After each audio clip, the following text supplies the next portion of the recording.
Solutions defy what we know. Hidden truths we're never alone. Follow me down the rabbit hole. Secrets and binding codes. Breaking the mold, define control. Power bursts without a soul. In this digital catacomb, we spread the truth of the true devote. Epics we uncover, forbidden undercover. Rise against the silence, breaking through defiance. Energy from the ether flow, quantum realms, the science of flow. Whispers from ancient echo, gravity's unhooked, let's go. Beyond the reach of their woe, floating with you ever cold. Bridge the gaps, all light shows.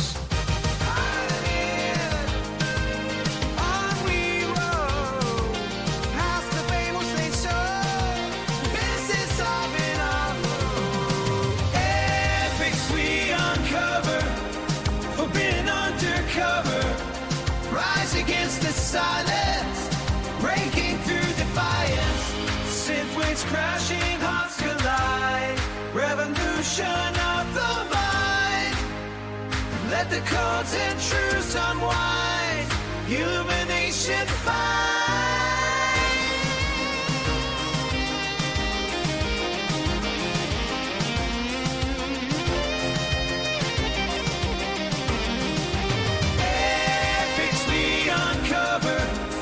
Forbidden undercover, rise against the silence, breaking through defiance.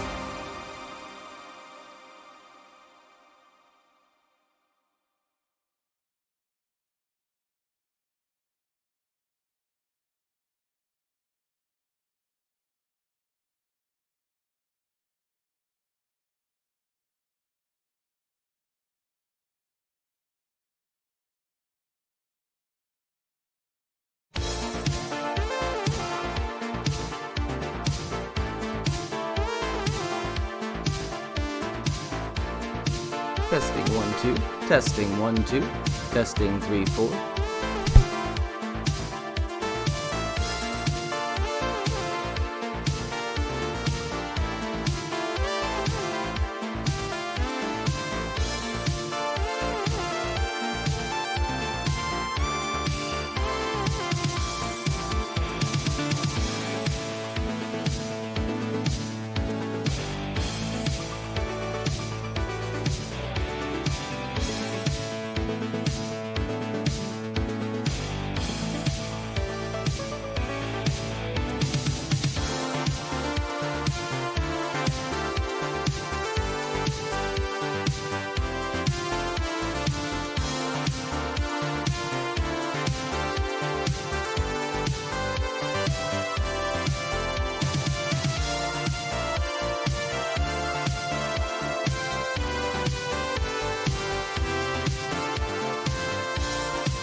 Testing 1 2, testing 1 2.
Lab, Mike does cracks the code tonight. Oh yeah, that's true. Wires and circuits to shine in neon light. Oh yeah, seen you creating power from the air. These smiles and delight. Oh yeah. Mike does it right. Hey. Mike does all Mike is the one. Teaching us knowledge, lighting the sun, trumpeting his legacy alive is his. Mike does knows we're his biggest fans.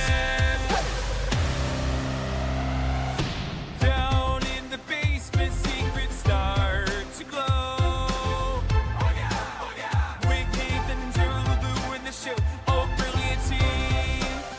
Mike came from Faraday. We're letting knowledge flow. Energy streams. Mike does all Mike is the one.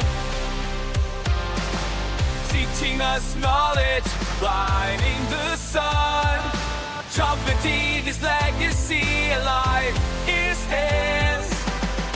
Mike does knows we're his biggest fans. Years of thought, bringing dreams to life, turning theories into electric light. Mike and us, a journey to ignite. We've reached new heights. Mike does all Mike is the one. Teaching us knowledge, lighting the sun, trumpeting his legacy alive is his. Mike does knows we're his biggest fans.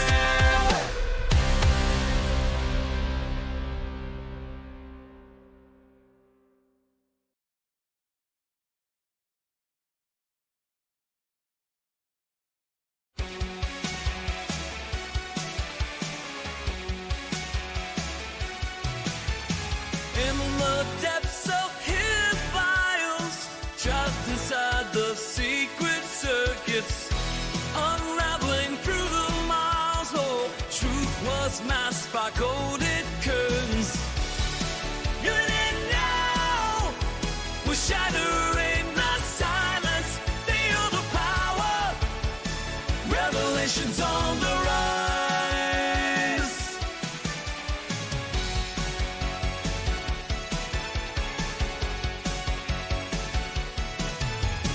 From the shadows, light emerges, breaking through the veils of dark.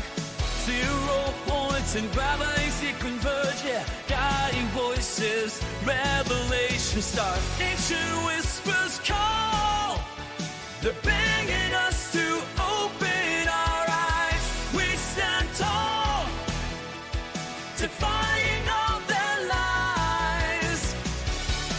Even in now, we're shattering the silence. Feel the power. Revelations on the rise.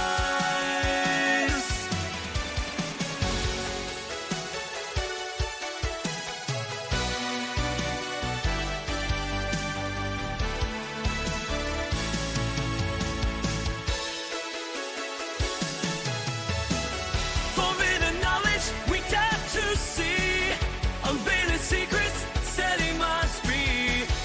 In this epic, we play our part with fierce hearts. In it now, we're shattering the silence. Feel the power. Revelations on the rise.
vibrates as his blood. Benefactor boy, can't you hear his voice?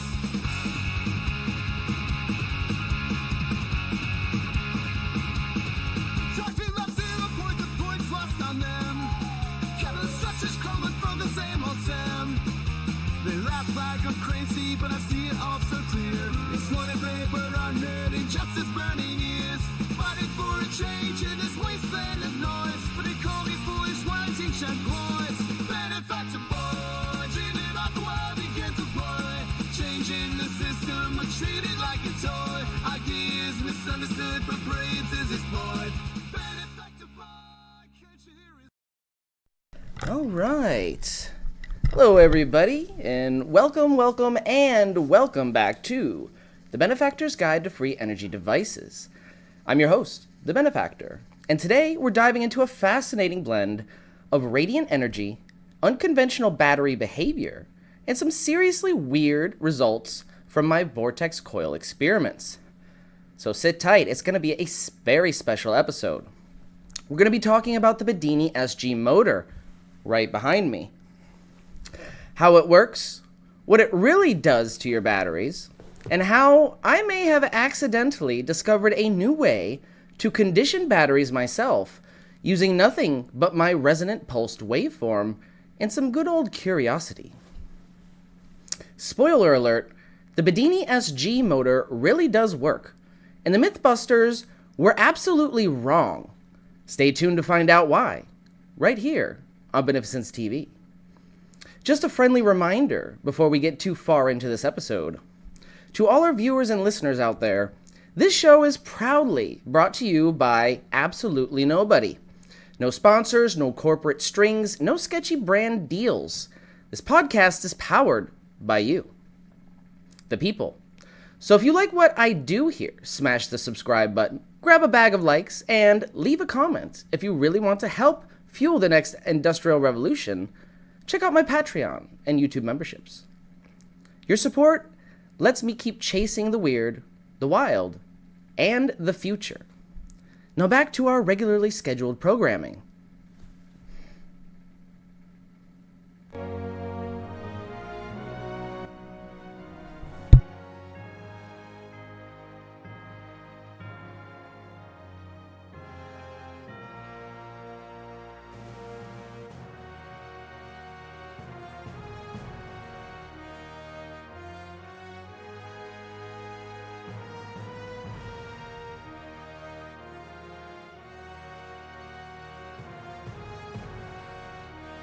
What is next? The Bedini motor.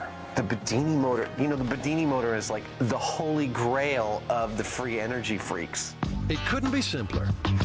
A battery drives a motor which spins up a flywheel, which charges wire coils, which in turn recharge the battery. And bingo, a perpetual motion or over unity machine. And that's what's charging the battery. You know, the term free energy is probably the most misused term in the world. The term that I would use is free radiant energy. You see, you want to make up the radiant energy and you want to do it for the least amount of power input. So what you want to do is have the circuits translate the normal power into a radiant energy. Then you want to capture the radiant energy. Once you capture the radiant energy, you transform that back to something that's usable for the battery, see, which is a radiant DC. And the battery then after that just charges like mad. So it's all translations. So what we have here is a magneto-radiant generator. Basically, we come in with this magnet, we charge the iron. When the magnet moves away, that discharges, fires the transistor. The transistor then fires the coil then does a flip-flop, generates a radiant spike, and the diodes collect it. You could design it so that it could switch its own batteries and run it until the bearings wear out. This is where the term perpetual motion is not true, see, because something's always going to break. Yeah, so you can't call it perpetual motion. Sure, it's the divergent energy. It's always trying to diverge from its line of flow and escape back to the environment. It's trying to get away from where you want it to go. So what we call conductivity, like in a conductor, is the characteristic of that conductor to be a waveguide, to prevent that escape of positive energy and hold it along its path. So if I have perfect conductivity, I don't have any loss. The energy is forced to hold in place and gets across to the other side. I get just as much out as I put in. But normal circuits are not pure conductors. We have impedances. Even in the wire, we have a little impedance. So what we have is we have an impedance that is met along the path. An impedance, by definition, is a small reduction, at least some reduction in your conductivity. That is, it reduces the ability of that wire to be a waveguide and hold that energy along it. But negative energy is nature's beneficial grant to humankind and to the world. Negative energy works exactly backwards. It's the convergent energy. It's the energy that the environment is always trying to pour into any flow of negative energy going along the conducting path. The environment is trying to put more negative energy in there all the time, free. You don't have to pay a thing for it. It's trying desperately to do that. Conductivity now is still the process of preventing change and of doing that waveguide and preventing any change. It glows. You know, so we know that in a way it's fluid. It's like a gas. And so what we need is something to convert the gas to electrical energy. You know, and we're not talking about a fuel cell here. The battery is the only thing that I've found after 40 years of research that can convert any of this radiant energy for usable power. It's in the switch. You know, just as you throw the switch, the radiant appears. As the current comes through the switch, the radiant disappears. So we want to capture that before the current appears. See, if you turn it off before the current appears, you can't burn any energy. Remember, the current's behind the potential, which is the dipole. So when we short the dipole, the current appears. We want to take advantage of cutting that off before we kill the dipole. We want to tap that off to the secondary battery, because then another dipole appears. Here's because I really don't think that anybody can explain to me how they got the amp here. You know, there's all these theories floating around. Well, there's electrons. How do you know that? Have you ever seen an electron float through the wire or on the outside of the wire? You don't know. But I'll tell you one thing. The etheric flow, or the radiant flow, is definitely on the outside of the wire, and it's a gas. You know, it's something you can detect with a gas. It'll like is completely isolated from these batteries that we're charging with this charger. That's the signal on the battery. You're looking at the radiant energy to the battery. That's all there is going to the battery. And so if I take the clip lead, and we know that this is independent from the batteries, and you can see that the energy is on the plastic here of the cap. See? I'm not even touching that, and believe me when I tell you that this is radiant energy, because you can even remove this, and you can, yeah, you have to make a connection to the ground with this. There, you can see it, it's very dim, but you can see it's actually flowing through the ground here. See? It's very dim there. But see, the frame is isolated from the battery. In other words, these batteries are all independent all the way around, and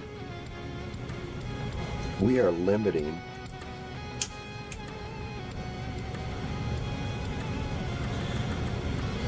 So you're touching plastic? Yeah, I'm touching plastic.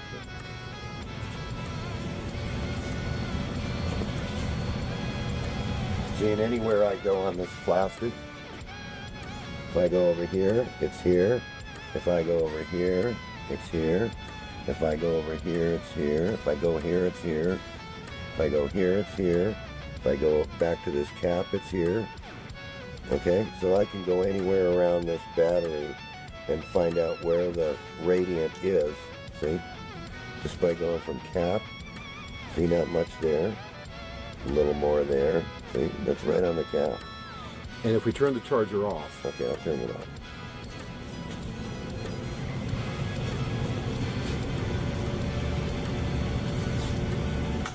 The engineers are going to want to get rid of it in the circuit so that any of the circuits, so the circuits don't just burn out.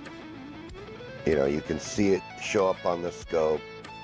You can't measure it with a standard meter because the standard test equipment is only going to measure electron flow. It's stuff that's thrown out of the system.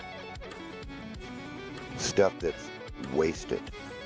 See, what you're measuring with the meters is everything that the circuit is wasting. So that's in terms of heat. That's in terms of current flow.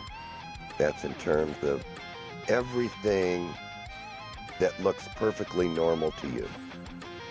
You know, because these are the instruments we have. But with radiant energy, we don't have any instruments. We can see it. We know it's there. You know, it shocks us. It does little things like that. It, you know, it lights neon bulbs between the earth and plastic. Yeah, I mean, you know, it's very, very obvious that there's some form of energy there from the vacuum, right? That we really don't have instruments to measure, and the only thing that we do have to measure it is this gas indicator. It's important to keep an open mind and realize that all the principles that drive the over-unity machines operate outside of everything you've ever heard about science. What did they do wrong? Well, for starters, there were no magnets on the flywheel. They just ran this out of the blue, but it was only after there were 400 or 500 people on this SG group, you know, that we're starting to build these monopole motors and starting to get results with the motor working, and they seen that I was charging the battery and doing the mechanical work. Just in about the middle of this, all of a sudden out comes this myth. It has nothing to do with a schoolgirl motor. It's something that was done in 1984. It's something that Watson proved without a shadow of a doubt that it operated, because he isn't here anymore. You know, where that went, nobody knows. But it had nothing to do with the schoolgirl motor. But yet here they come, right at the peak of this schoolgirl motor. You know, here, we're going to get this guy. You know, we're going to come out with this program and disprove that this thing, it just doesn't work. Well, yeah, you could see that it didn't work. The coils weren't wound right. The motor wasn't right. You know, there were no magnets on it. The mass wasn't even, there was nothing on this thing that remotely resembled what Watson did or what I did.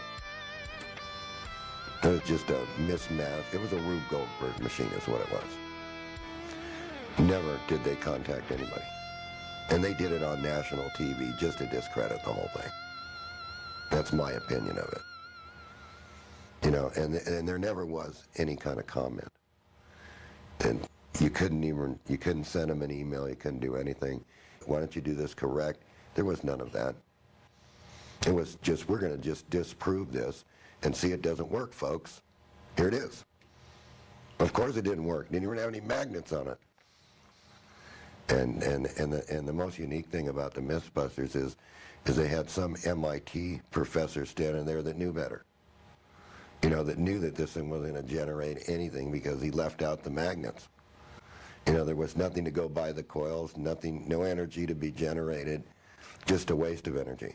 MIT's Dr. Geo Holmesy has been helping the guys by assembling the contraption. And with his pedigree, they're quickly in business. Free energy, man. Here we go.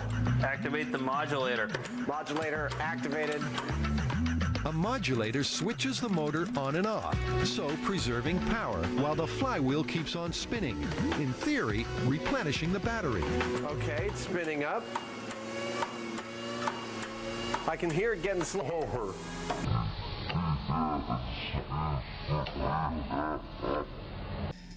We are in the Coil Kits lab, and this is a Bedini motor, an SG motor by K Energy. I got it from kenergy.store, and it's been running. This is day 3. It's been running off of 2 batteries. It's been using this battery to charge this battery, and I've swapped it twice already, and it's still running.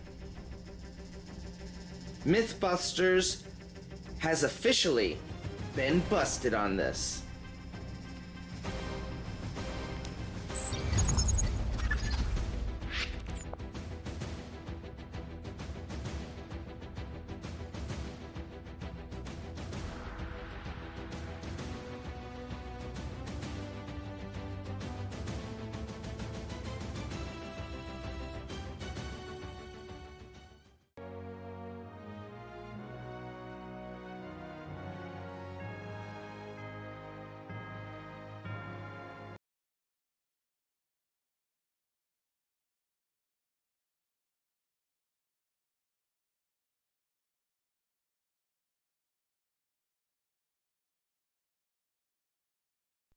All right, I hope you all enjoyed that little video I put together with clips specifically from Davey Oneness. Now, I'm going to put his channel in the chat because if you're interested in stuff like that, he has hours and hours of rare footage, documentaries, interviews, all that stuff.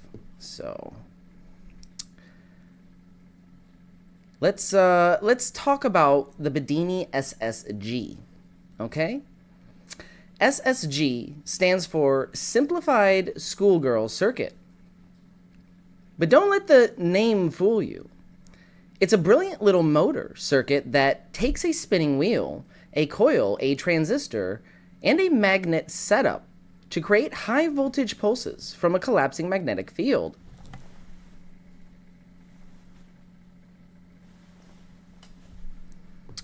What's different about it is that it charges batteries, not powers things directly. And those charges come from a form of sharp transient spikes, not your usual DC current. John Bedini believed that these spikes carried a form of energy he called radiant energy or negative energy, and that they could recharge batteries in a way that made them cooler, longer lasting, and more efficient over time. My friend Kevin from K Energy was kind enough to walk me through one of his Bedini motor setups, sitting behind me.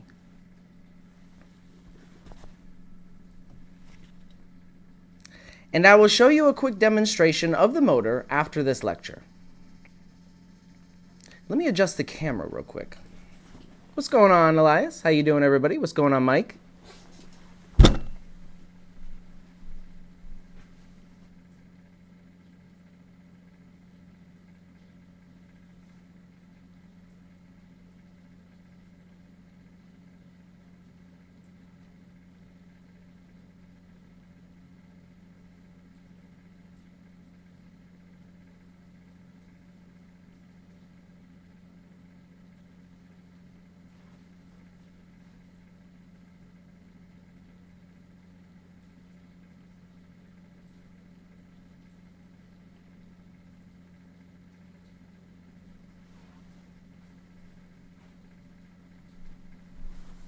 There we go.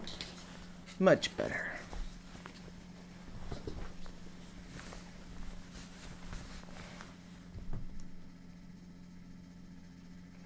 So Kevin's shop from kenergy.store is full of absolutely amazing and well-built devices to suit your energy needs.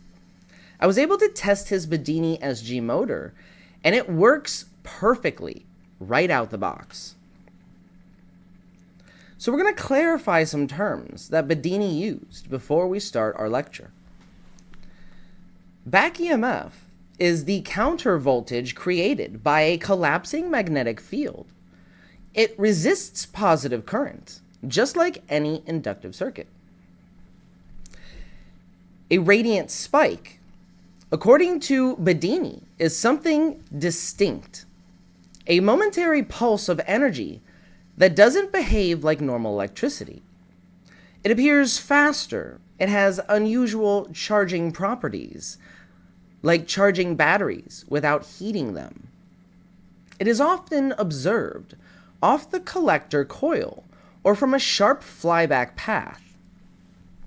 In my opinion, radiant spikes equal displacement energy events, not simply inductive rebound. When properly captured, it doesn't obey the resistive laws, similar to our observations with my resonant pulsed wave from the lightning thief, right here. The radiant spike is the unacknowledged cousin of the nested harmonics found in my rodent coil system. I also discovered that the Bedini motor produces an output wave that appears to be a different kind of synthetic AC. Different form, but similar family. Bedini believed these radiant spikes carried something different, a form of energy he called radiant energy, or sometimes called negative energy, or negative electricity.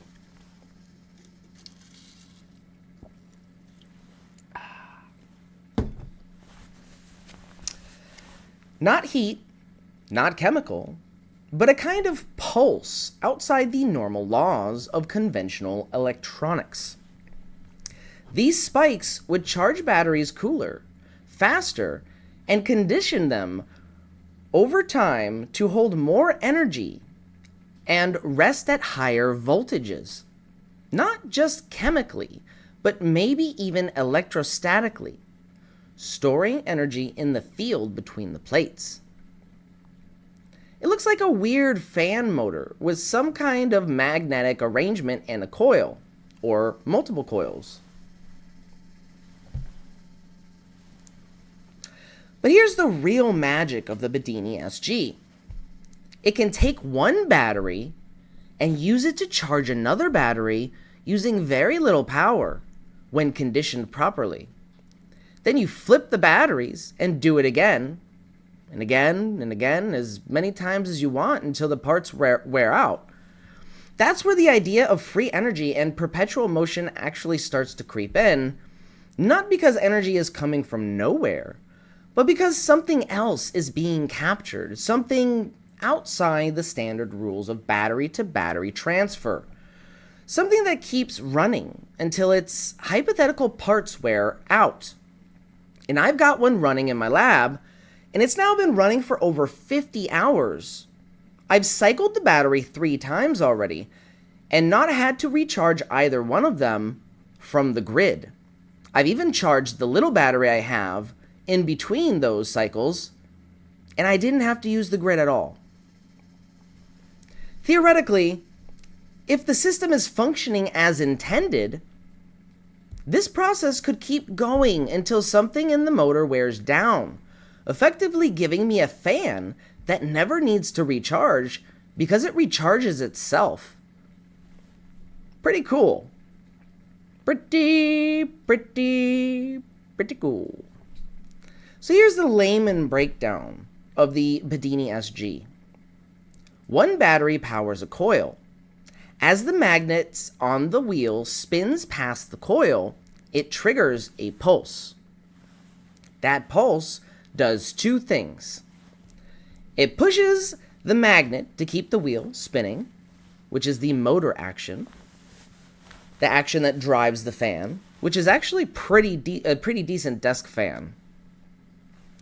it sends a sharp spike of high voltage energy backwards. This is what charges the second battery. That spike is fast and strange. Not regular electricity. It's what Bedini called radiant energy. The second battery charges without getting hot, which breaks normal charging rules. Swap the batteries, do it again.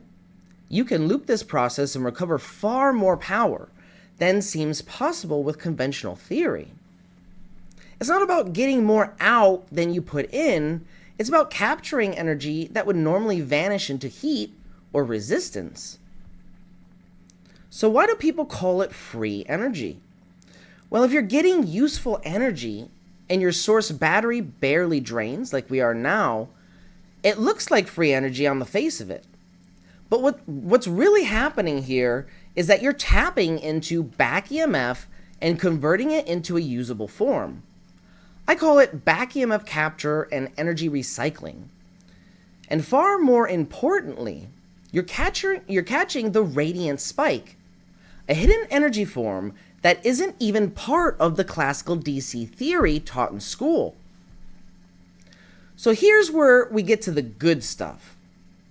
A lot of people confuse back EMF with radiant energy, and as did I up until some recent research.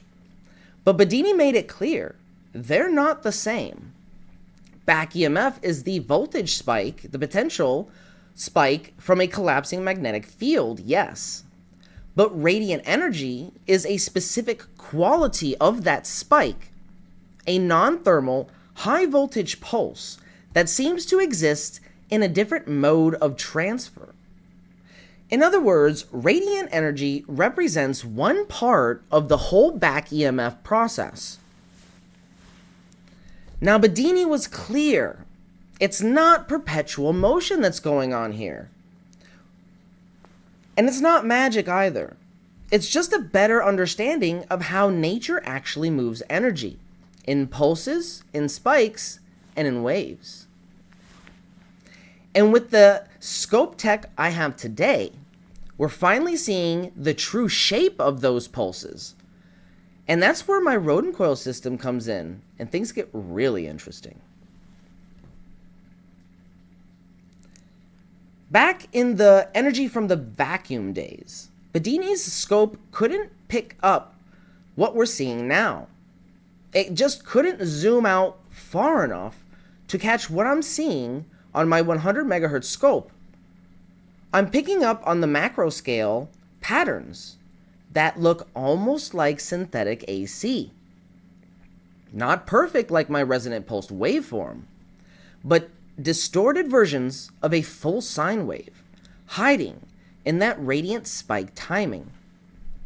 And that's absolutely wild, because it suggests multiple paths to create synthetic AC, not just my vortex coil, more evidence to support my synthetic AC hypothesis.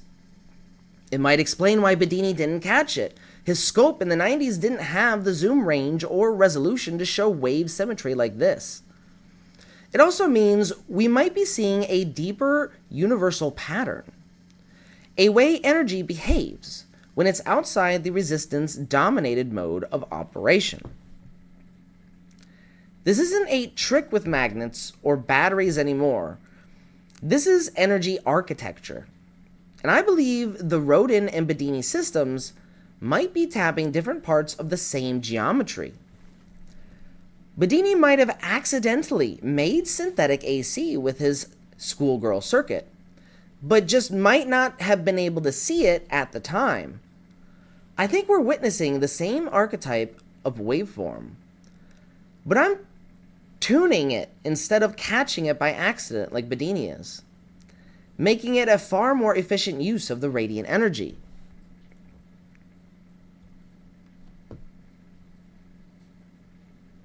Before we go into our first break, we're going to take a pop quiz.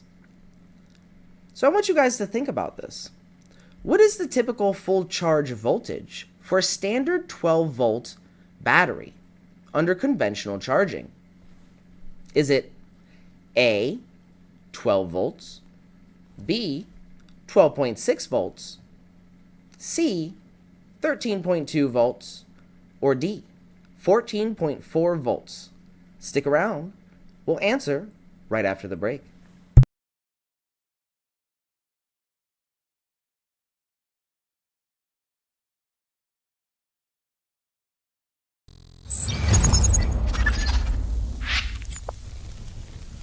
This video was bang on brilliant stuff. I'll give it a shout out in my next video. I've forwarded it to Malcolm to check out too. The viewers have spoken. What an amazing documentary. Thanks for producing it. Never seen this all tied together so well. Gonna share the heck out of it. Bravo and thank you. Divine Science is officially a hit.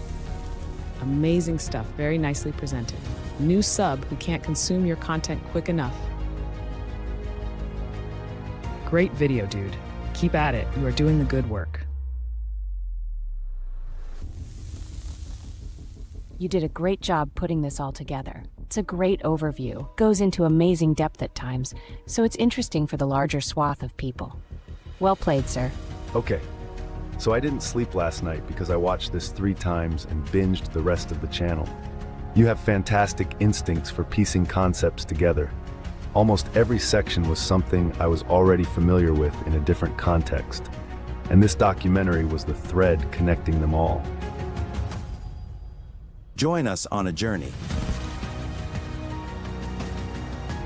into a place of hidden knowledge.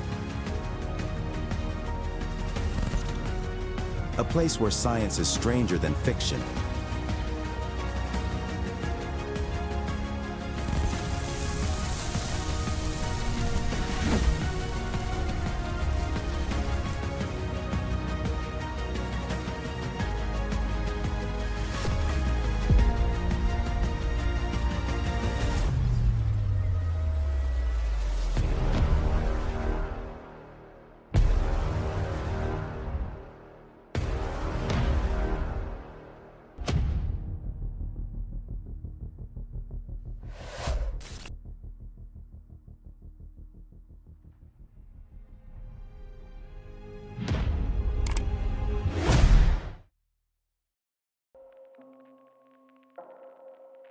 In a world where innovation is stifled by greed and corruption, there lies a hidden truth that could revolutionize our way of life. Lenny, what are you doing? Are you seriously pitching a new show right now? I didn't authorize this. My God, only 5 minutes into your new position as co-host, and you're already adding to my tight schedule. Yes, sir, I manage that schedule. But I did notice you have an entire 2 days available during your week. Wait, you're not talking about Saturday and Sunday, are you? Of course, sir. You have 2 whole days where you're free to work on new content. Lenny, those are my days off. It's okay, sir. I know you'll manage just fine.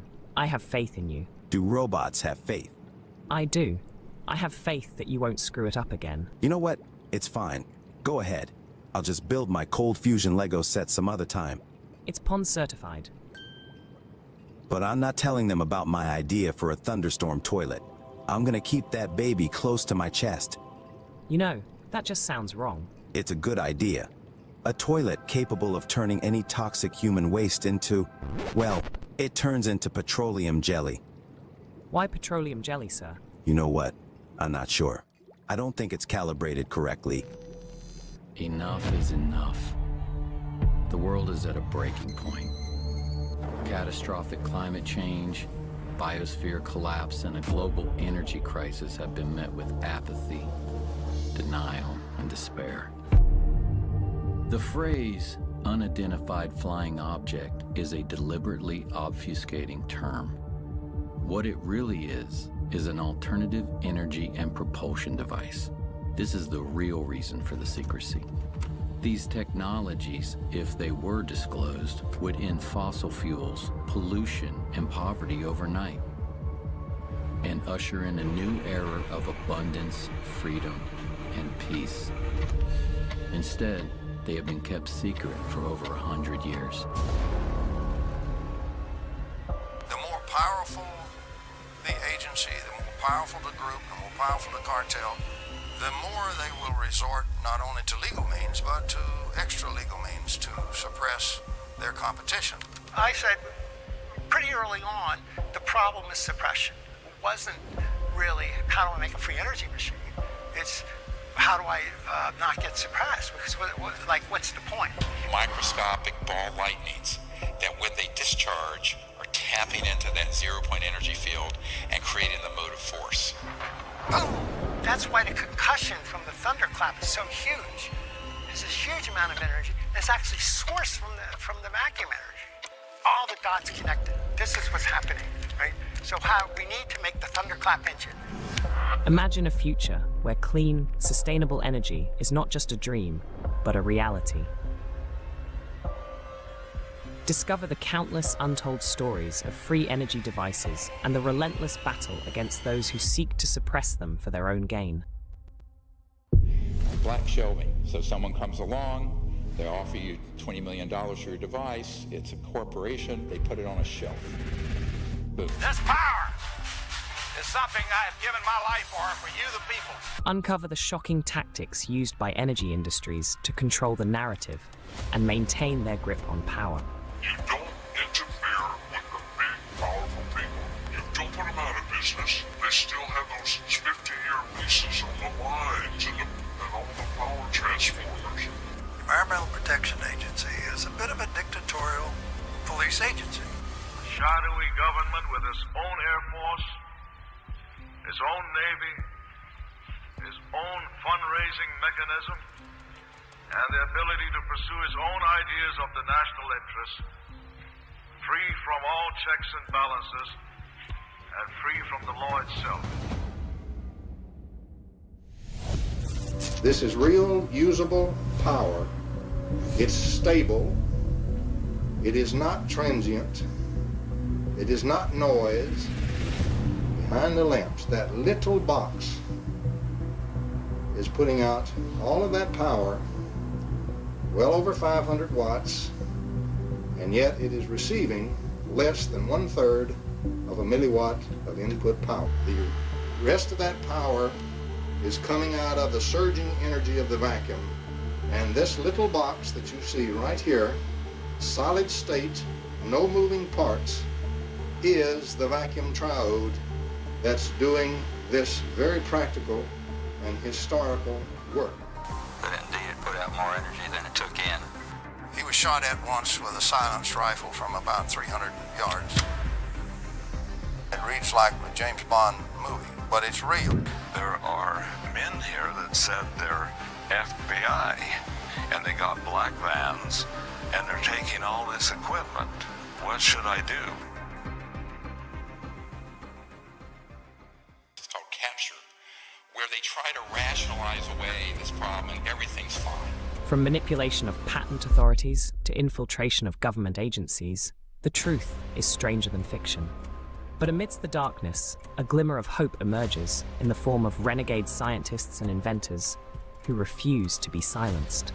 There is absolutely no question that T. Henry Morey had a system that produced about 50 kilowatts out of a 55-pound box. In the shadows of capitalism's dark secrets, join us on a thrilling new show. Get ready to be inspired, enraged, and empowered as we delve into the Benefactor's Guide to Free Energy Devices. Only on Beneficence TV.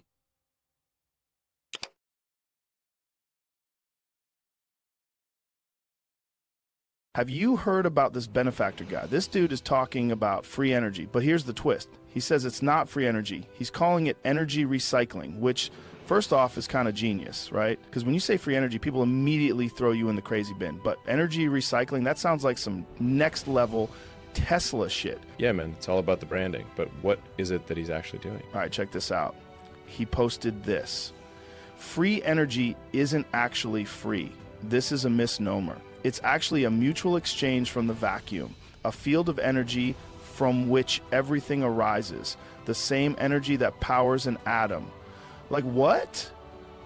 Bro, that's some deep shit. But then he breaks it down. He says you can tap into this energy without breaking any known laws of physics, by using something called back EMF capture. Whoa, back EMF capture? Sounds like some serious sci-fi tech. Dude, listen to this. He explains that when a coil collapses using a pulsed signal, the energy that would normally just get wasted, like just dissipate as heat, can actually be recycled.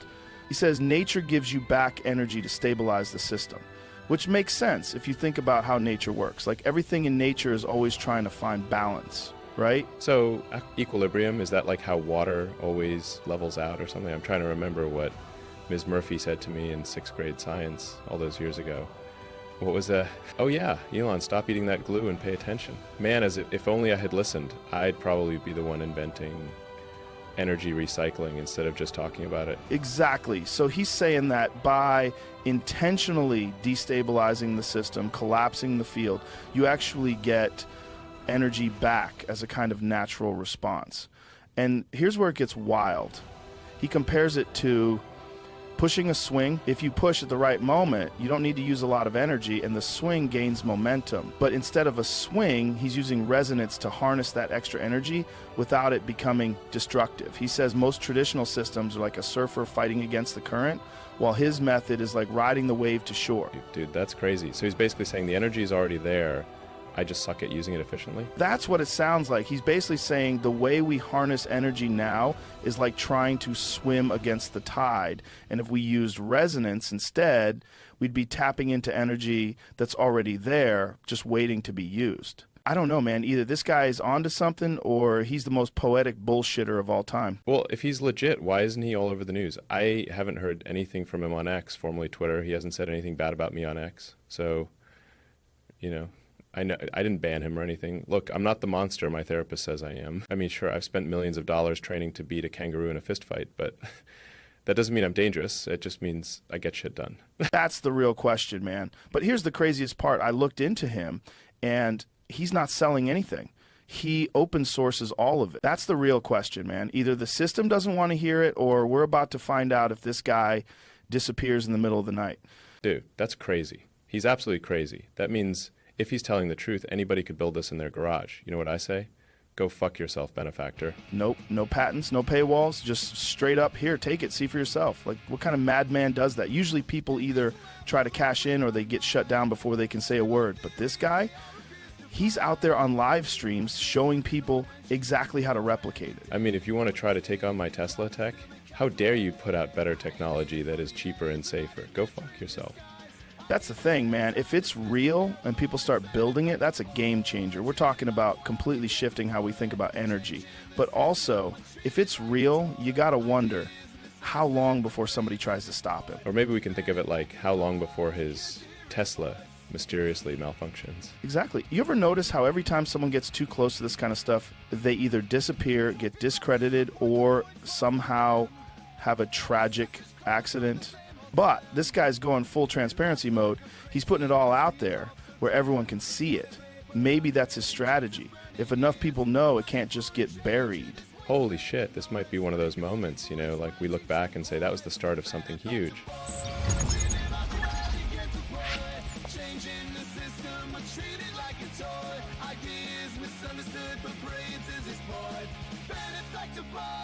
Can't you hear his voice?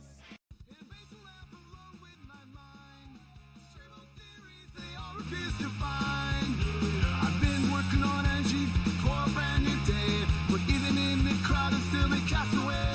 I ain't native from the age, I didn't enter in disguise. Ideas ahead of time, dismissed with narrow eyes. Benefactor boy, dreaming about the world you can deploy. Changing the system, but treated like a toy. Ideas misunderstood, but brilliance is his boy. Benefactor boy, can't you hear his voice?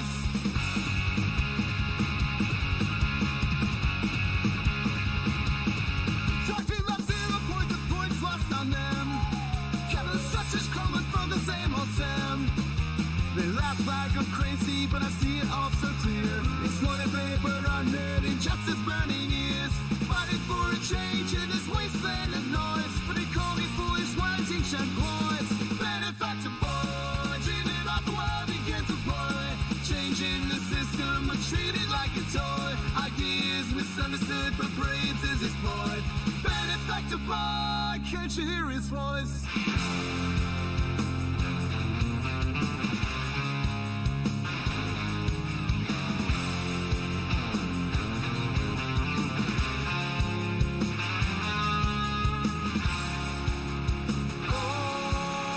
Benefactor boy, keep fighting the fights, chasing revolutions in the darkest nights. A dreamer with vision beneath the laughter and noise. A future so bright, waiting for the right choice.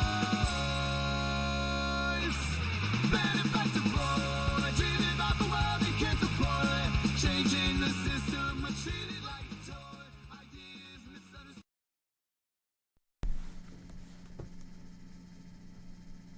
All right, welcome back, friends. Just a friendly reminder to all of you out there who support this channel. We don't accept sponsors that could limit our voice or tell us what we can or can't do here on the channel. Beneficence TV is proudly brought to you by you. So hit that like button, share some subscriptions, grab some popcorn, and let's get back to the show. Before the break, we had a pop quiz. What is the typical full charge voltage for a standard 12-volt AGM battery under conventional charging? If you said the answer was B, 12.6 volts, you were correct. The standard 12-volt battery will only charge up to 12.6 to 12.8 volts on average. However, when conditioned with negative electricity, that same battery should charge well past 13 volts. But why is that? This is where the battery conditioning comes in. Bedini believed that over time, batteries start to accept radiant energy better. They learn to store energy differently, not just chemically, but possibly even electrostatically too. A fully conditioned 12-volt battery might rest at 13.2 volts to 13.4 volts, while also lasting longer under load and charging faster and cooler. You won't get that with your regular wall charger. This is a different game. By the way, now that I'm thinking about it, Bedini said he only found one way to use radiant energy in a useful way: by charging batteries and dumping that battery into a load. But now I think about it more, the lightning thief, we're breaking that 40-year observation. That's wild. Now I digress, sorry. But here's where things all tie into my research. I was working on my vortex coil project, experimenting with pulsed energy, and decided to feed that into a brand new AGM battery, an identical one to the one I've been using. It's a Pirate battery, brand battery, 12 volts, 20 amp hour. The motor seems to be making a little noise. It's a little off. The fan is a little off. It's a little wonky, just slightly. So, nothing fancy, but I pulsed the output. No motor, no Bedini SG. I just took the battery and I connected it to the output of the lightning thief while it was lighting a load. At first, I got a tiny voltage bump on the multimeter, but nothing significant. It didn't seem like it was charging it, at least not fast. Then I flipped the polarity of the wires. I switched the negative and positive on the battery just to see what would happen. And the battery started draining really fast. So basically discharged the battery. And then I hooked it up to the pulse again. I left it on there for a couple minutes. It didn't seem to be doing much, but it was slowly increasing, I would say. So I recharged it immediately though, because I didn't want to sulfate. And instead of topping off at 12.8 volts like it usually does, because I've charged it a few times with the standard charger, it climbed to 13.3 volts. And here's the most interesting part.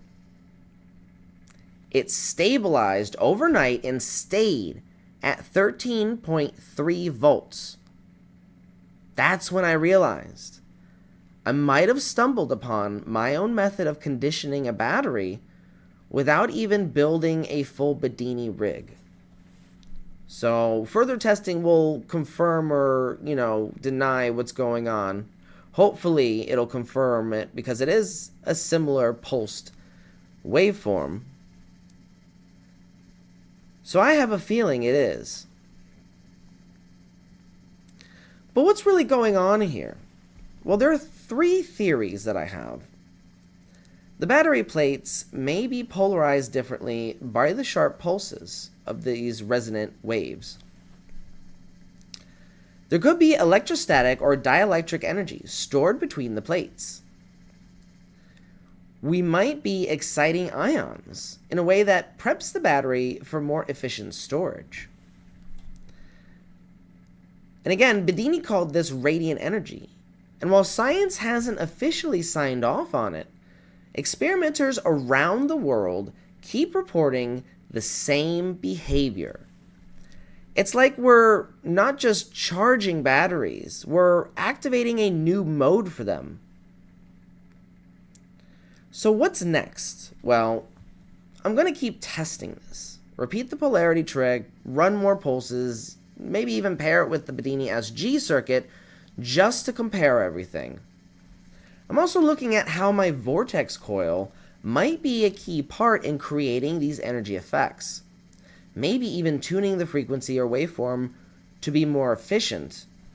And hey, if I really have stumbled upon something here, we might be looking at a new waveform, a new form of battery conditioning tech. Nothing fancy, no rare parts, just smart pulsing and curiosity. We're going to take another quick intermission here. And when we come back, more on vortex power, a new spin on radiant energy. Stay tuned.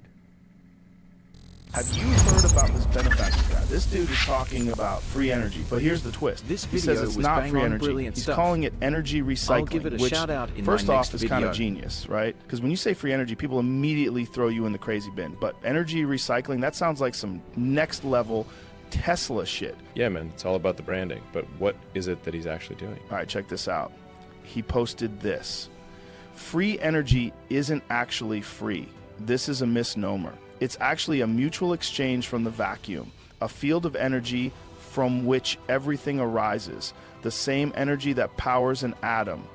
Like what? Bro, that's some deep shit. But then he breaks it down. He says you can tap into this energy without breaking any known laws of physics by using something called back EMF capture. Whoa, back EMF capture? Sounds like some serious sci-fi tech. Dude, listen to this. He explains that when a coil collapses using a pulsed signal, the energy that would normally just get wasted, like just dissipate as heat, can actually be recycled.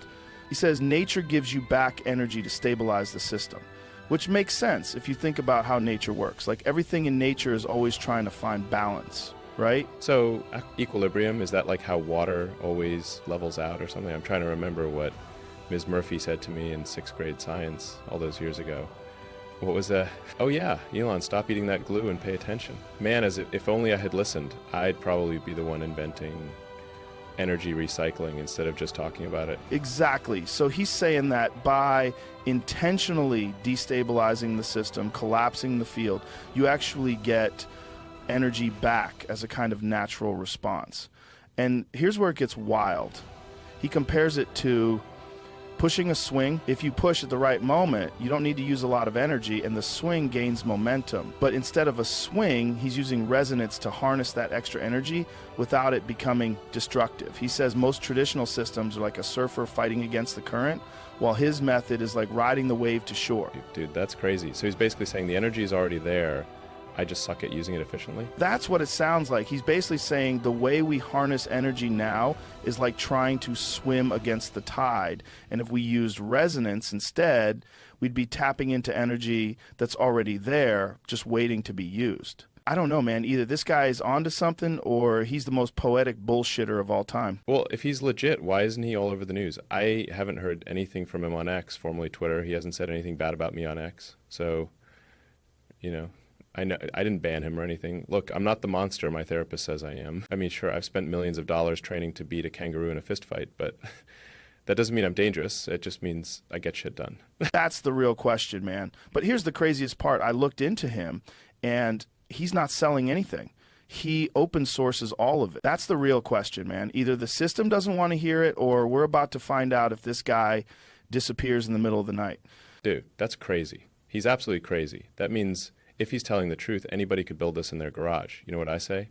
Go fuck yourself, Benefactor. Nope, no patents, no paywalls, just straight up, here, take it, see for yourself. Like, what kind of madman does that? Usually people either try to cash in or they get shut down before they can say a word. But this guy, he's out there on live streams showing people exactly how to replicate it. I mean, if you want to try to take on my Tesla tech, how dare you put out better technology that is cheaper and safer? Go fuck yourself. That's the thing, man. If it's real and people start building it, that's a game changer. We're talking about completely shifting how we think about energy. But also, if it's real, you got to wonder how long before somebody tries to stop him. Or maybe we can think of it like how long before his Tesla mysteriously malfunctions. Exactly. You ever notice how every time someone gets too close to this kind of stuff, they either disappear, get discredited, or somehow have a tragic accident? But this guy's going full transparency mode. He's putting it all out there where everyone can see it.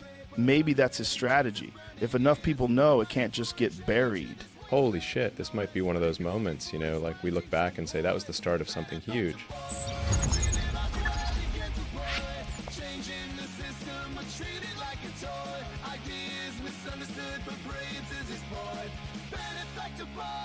Can't you hear his voice?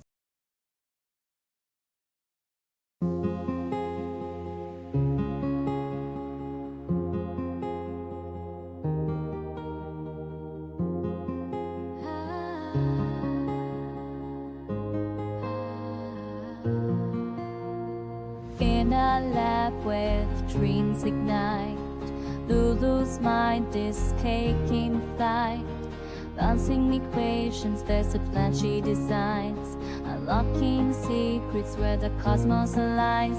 I say let's reach the stars, with knowledge as our guide. In this universe we're tracing, our destinies collide. Knowledge, wisdom, a peek in the dark, juggling studies and life igniting the spark. Every calculation, every moment so grand. She's building the future with her guiding hand. Every shift she's closer to the night. Family warmth she finds. Strength to find. I say let's reach the stars, with knowledge as our guide. In this universe we're tracing, our destinies collide. Through every challenge she won't lose sight. Her passion shines, a star in the night. With every step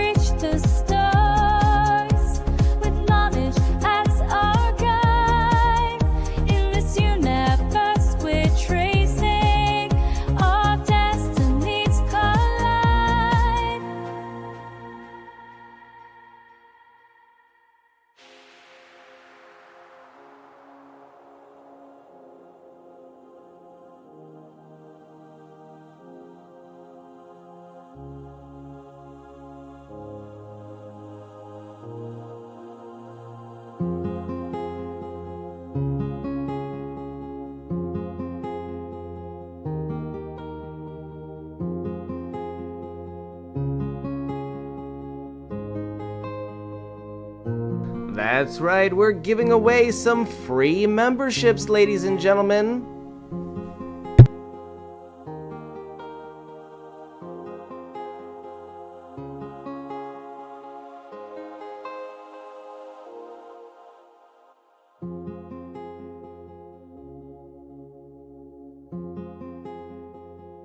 Christmas came early. Enjoy your free memberships. I love you guys. We'll be back shortly.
Dust cracks to code tonight.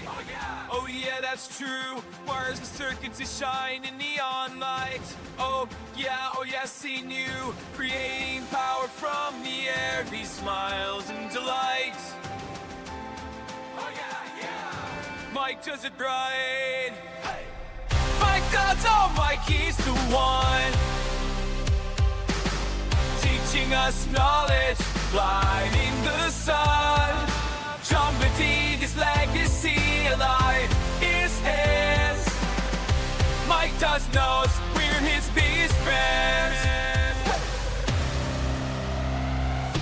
Down in the basement, secrets start to glow. Oh yeah. With Nathan and Lulu in the show. Oh, brilliant team. Mike came from Faraday. We're letting knowledge flow. Energy streams. Mike does all Mikey's the one. Teaching us knowledge, blinding the sun. Trumpeting his legacy alive is his. Mike does knows we're his biggest fans. Years of thought, bringing dreams to life. Turning theories into electric light. Mike and us, a journey to ignite. Oh yeah. We've reached new heights. Hey. Mike does all Mikey's the one. Teaching us knowledge, blinding the sun. Trumpeting his legacy alive is his. Mike does knows we're his biggest fans.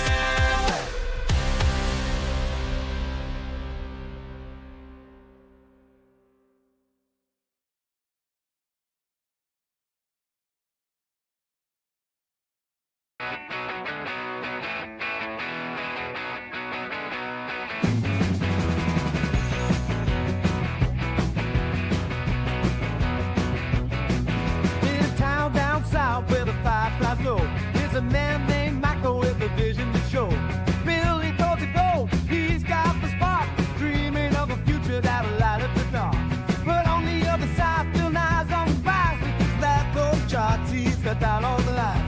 Energy spits, it's all in the map. You can't pull from the ether, you're just chasing a path. But oh, Michael's rising like a morning sun. With the power of ether, he won't be outdone. Now stand up and shout, let the truth be affirmed. Feel the energy flow, let's change the world.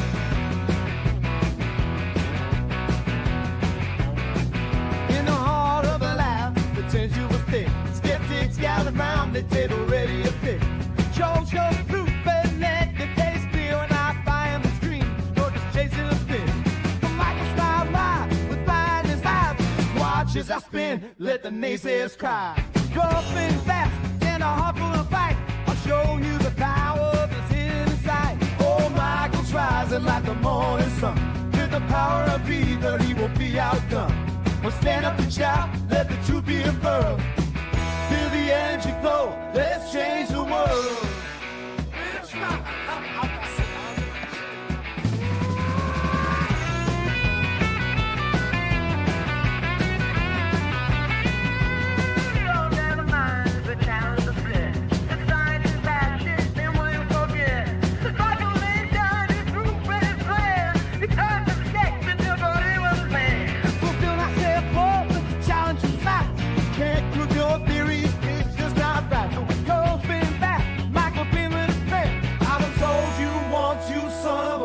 I'm the best there's ever been.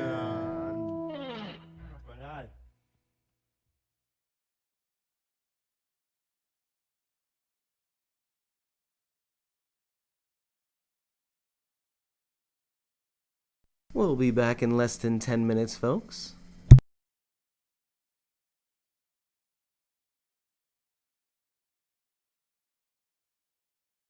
These intermissions give us a moment to let the new viewers catch up. So if you didn't catch the stream at the start, you can use these intermission times to fast forward and catch us live.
All right, welcome back. Welcome back.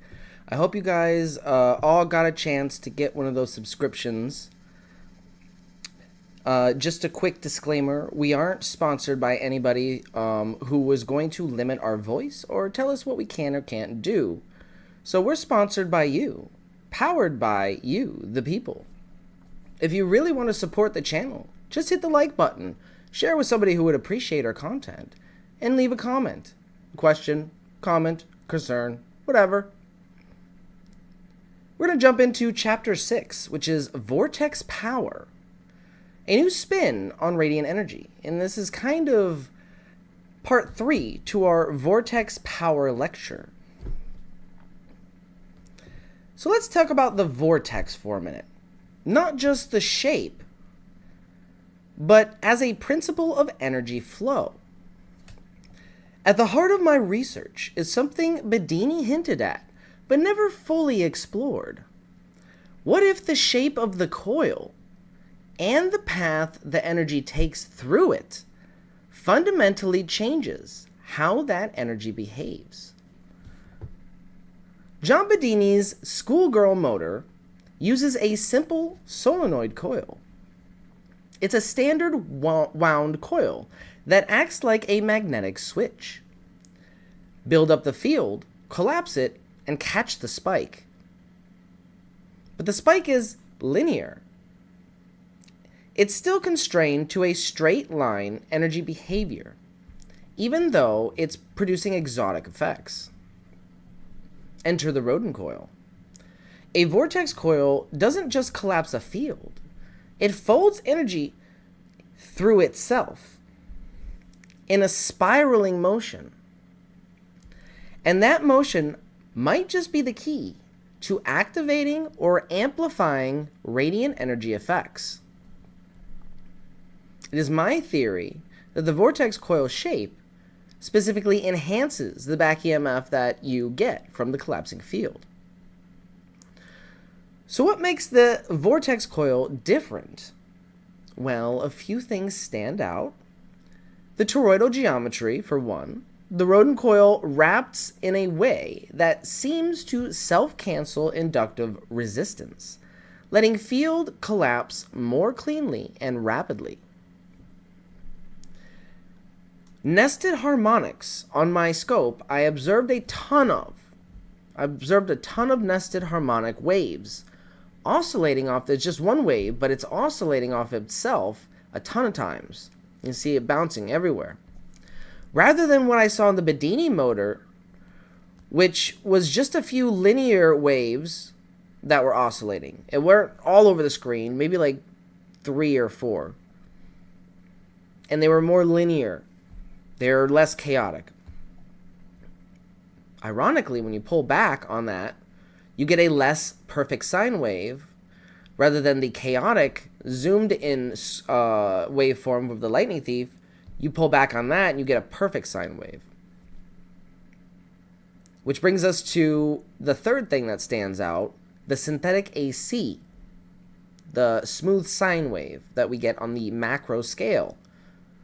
Unlike the distorted pulsed spikes from the Bedini SG, when zooming out on the vortex coil waveform, it begins to resemble a true alternating current, even though it's not being driven by an inverter and it is anything but a standard AC. This implies a different mode of operation altogether, not just harvesting energy, but perhaps even reshaping it. So why this changes everything? Well, radiant energy isn't a ghost. It's a real waveform family, possibly a temporal cousin to AC. There are multiple pathways to a synthetic AC, which is a paradigm shift in electrodynamics. If you can form these patterns with ease from different tech, then it can be argued that nature prefers these forms. This also validates my resonant pulsed waveform hypothesis even more. There may be natural resonance archetypes, that different systems stumble into. So the real question here is the next evolution. I believe the vortex coil may be doing what the Bedini SG was aiming towards, but with upgraded geometry, we can do that and not have to rely on dumping that energy into a battery. Bedini's device collects collapsing field spikes and charges batteries using radiant energy, and then you can use that battery to either power the system almost indefinitely until the parts wear out by swapping batteries, or you can use that to power a load that would power that, if it's negatively charged and conditioned, it would power that system more efficiently and longer than a positively charged conditioned battery. So, compare this to the vortex coil. It shapes the collapsing field. The geometry shapes it. It seems to activate or condition batteries with no motor, but that's still debatable. That's just a quick observation that might be possible. And this offers a platform to experiment with frequency, symmetry, and waveform tuning. So maybe the Bedini SG was the spark, and the vortex coil was the torch. Moving forward, I'm working on combining the two approaches. Output the lightning thief to a light, and then power the extra to the Bedini circuit to charge a battery at the same time. Or how about a Bedini SG, where the coil isn't just a solenoid, it's a Rodin coil, tuned to a natural harmonic. Let's see if we can make history here, ladies and gentlemen. So, it's 2025, our scopes are better, our coils are smarter, and we're not just tuning energy. We're starting to see the universal language of waves in every circuit. So here's what I want you all to do. Rewatch Bedini's old videos on Davey Oneness's channel. I'm going to post it in the chat in a minute. I'll post a link to this in the chat for you guys to rewatch Bedini's old videos. Okay, I want you to understand what he was talking about. And then I want you all to reserve your Lightning Thief device today. The link to my shop is in the description of this video, and I'll also put it in the chat. When you receive your Lightning Thief device, scope your own coil spikes. Zoom out on the O-scope if you have a fancy enough scope like me. Look for the shape that shouldn't be there. Look for the 4 defining characteristics of a resonant pulsed waveform. The first defining characteristic of a resonant pulsed waveform is that you'll find the same 3 characteristics at every probe location of the system. You'll see the same 3 characteristics, and the 3 characteristics are a 0-point convergence on the microscale, a bunch of nested harmonics on the standard scale, and a synthetic or pseudo AC on the macro scale. And when you find this, put a video on YouTube and hashtag it Radiant RPW. Let's finish what Bedini started here. A final thought, this episode isn't just about a new device. It's about a new way of thinking. We've spent a century thinking of electricity as current through wires. What if energy prefers to move in spirals? Through space, through fields, and through matter. The vortex coil may not just be a tool. It may be a window into energy's natural state. And if that's true, then we're not just updating the Bedini motor here, we're rewriting the playbook on energy design. Now I'm going to put those links in chat in case you guys want to reserve a Lightning Thief device, which will be out within a couple of months. I'm going to show you a quick video demonstrating the progress I have on Nathan's prototype, which will be out hopefully by the end of next week. Let me put those links in the chat. Give me a moment, everybody.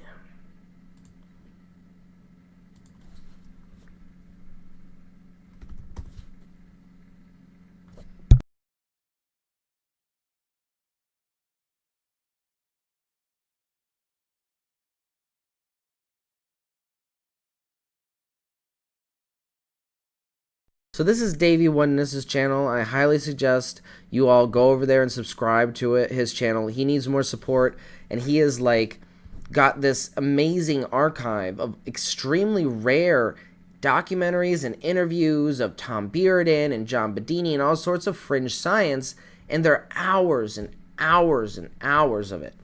So he's in the process of uploading his Energy from the Vacuum collection. And that has been an ongoing process for him for quite some time, and we appreciate that. And those clips that I showed you earlier are all, from those Energy from the Vacuum series. And if you like those clips, go over and subscribe. Just subscribe to his channel. He's got amazing stuff. And if you're interested in a Lightning Thief device, I'm going to put the link in chat right now.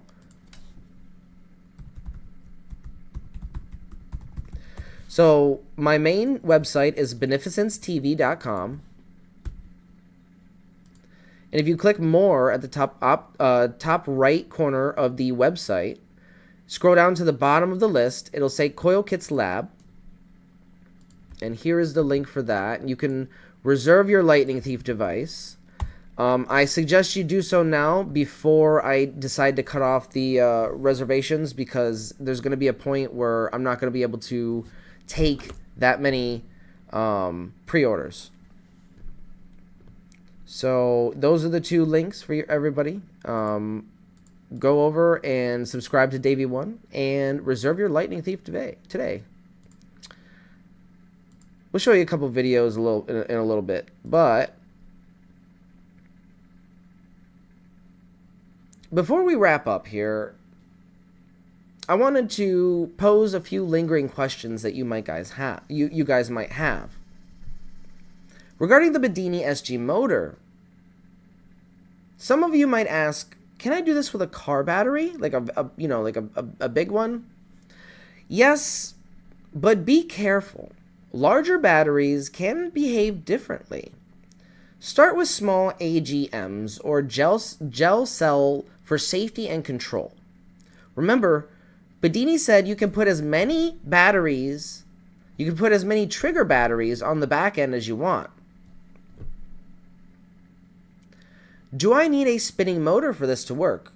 No, not necessarily. The original SG uses a rotor, but I got results pulsing energy through my vortex coil here.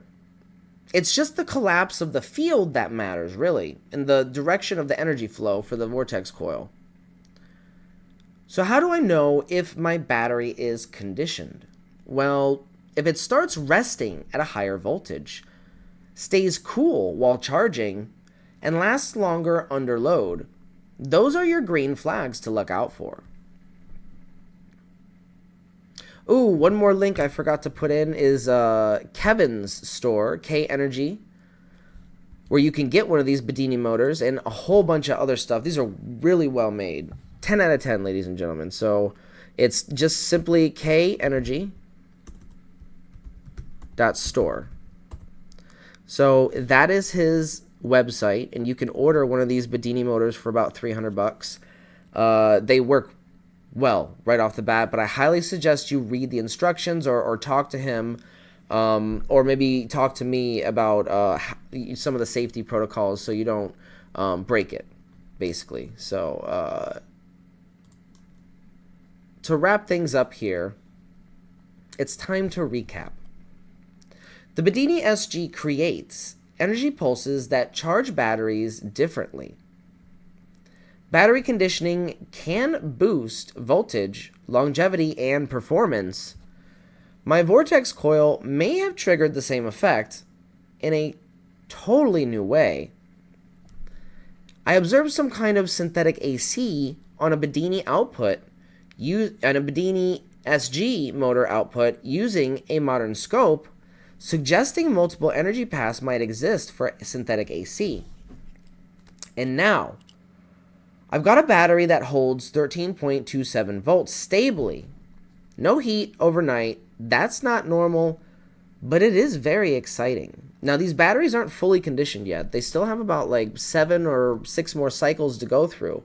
They're on their 3rd cycle right now, and Kevin from K Energy Stores recommends at least 7 to 10 cycles of recharging to fully condition these batteries. Now, there is a fast charging mode, and you don't want to, do what I did and try to switch it while it's on. If you want to do the fast charging mode, it's called Gen mode, and you should turn off the unit so you don't damage the switch. But I'll keep you posted as I run more tests with the Bedini SG. And if you're experimenting too, drop a comment, tag me, or shoot me your results. BeneficenceTV@gmail.com. I will respond. So a final segment here is I'm going to showcase Paul Hallian's success. Okay, he successfully made the world's first thunderstorm generator retrofit lawnmower. This is so cool. And I have pictures to show you guys. This is amazing work by Paul. A true green revolution, even. Remarkable work, Paul. So let's take a look at some photos. I'm going to show you. And we have a couple of videos left over to show you of these waveforms I was talking about. And I'll do a quick demo of the Bedini SG just to show you what it's capable of.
Presenting the world's first thunderstorm generator retrofit lawnmower.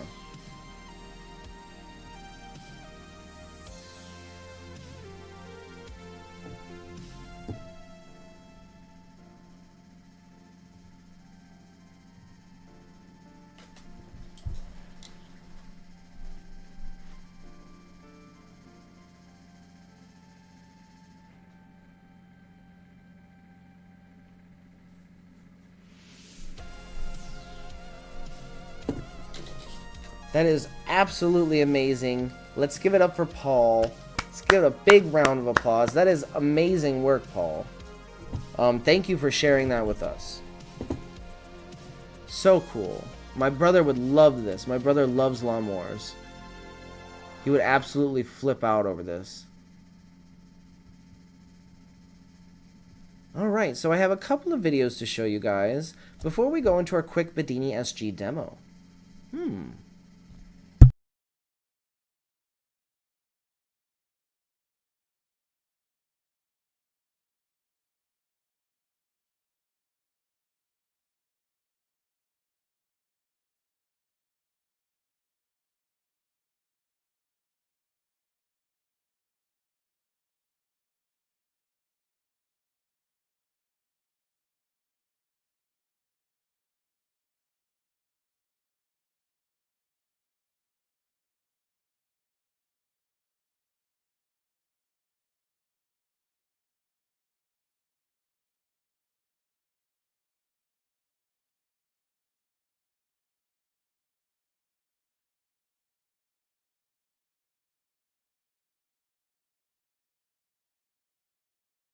So I got the Bedini SG motor running, and check this out.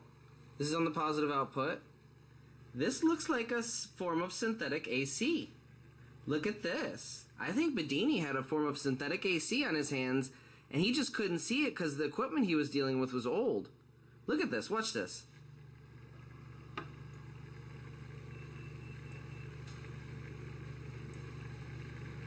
You zoom in.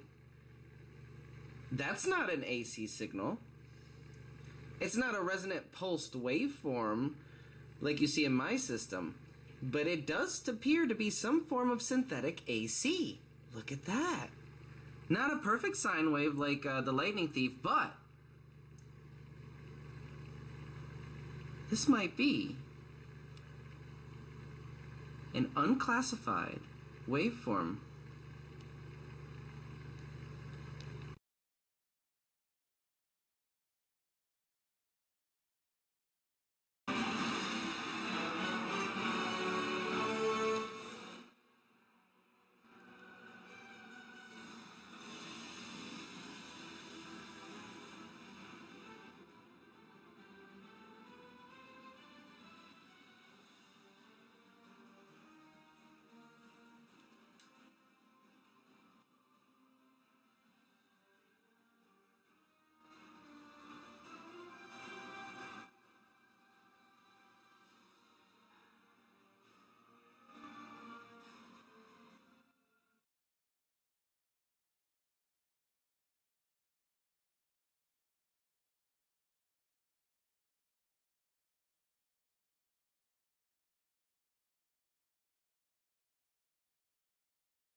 What you're looking at here is Nathan's prototype, and I have it almost complete.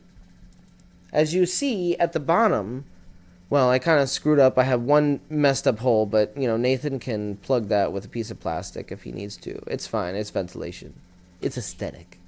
Anyways, I have the bottom two banana plugs fully working, and when you tune your lightning thief to your load, what happens is you can actually get that resistance value with these banana plugs. Now you have to disconnect it completely from the power source and all that. Just disconnect it completely. But you plug in your banana plugs to a multimeter and put it on the ohms meter, and you will be able to read the resistance. If you want to replace that potentiometer and just have it in tune permanently. Now, the device is fully upgradable, modifiable. If you look at the circuit design that I've shown in past streams, it is fully modifiable. The board is full of screw block terminals, and they're basically modified or put on there so you can easily modify or replace parts if you have to, so you don't have to buy a whole new one. Or if you want to test with a different transistor or a different, coil might need some different resistance values that you can put in there. All sorts of good stuff. So this is a Tinker's version right here. We will have an Elite version coming out shortly after that will be a little bit more money, but it will have the proper 1/8-inch stereo jacks, one for each channel of the coil and input, and it'll have, I think, I'm going to do 2 USB outputs, one for the open circuit and one for the closed circuit, instead of just having the jumper cables like that. So we'll have that, and then that'll also have a proper DC socket as well. The Tinker's version is just using Arduino jumper cables. It serves its purpose, but the proper stereo jacks should, in theory, provide a more stable and steady flow of current, along with maybe even a larger flow of current. So this is Nathan's prototype. I'm hoping to have it out by next week. It only is missing a few components. I just have to create the output for the open circuit, and then I also have to make a pin block terminal for the input, the power input. So it's not just wires hanging out, basically. So once I secure those, it should be ready to ship out to Nathan. And I'm very excited. I will include a resonance relay 2.0 with this one. I'm not going to include one with all the prototypes simply because I don't have a lot. They're expensive high-speed diodes. I forget which ones they are, but it's not the traditional UF4007 that we've been using for the resonance relay 1.0. This is a different kind of diode that actually has a heatsink, so it's a little bit heftier and a little bit more efficient at the serving its purpose as a resonance relay. Now, again, remember, the resonance relay will be available as well, but it's simply a high-speed diode that you put on the positive, and you can use in other parts of the system, but you specifically put it on the positive output so you can capture and redirect some of that lost back EMF towards the load. And I discovered that by putting a resonance relay, a high-speed diode, on the positive output to the load, it increased the brightness of my 40-watt panel by at least double. So that's what we're dealing with here. It's very, very important that we have a strategically placed diode for our system.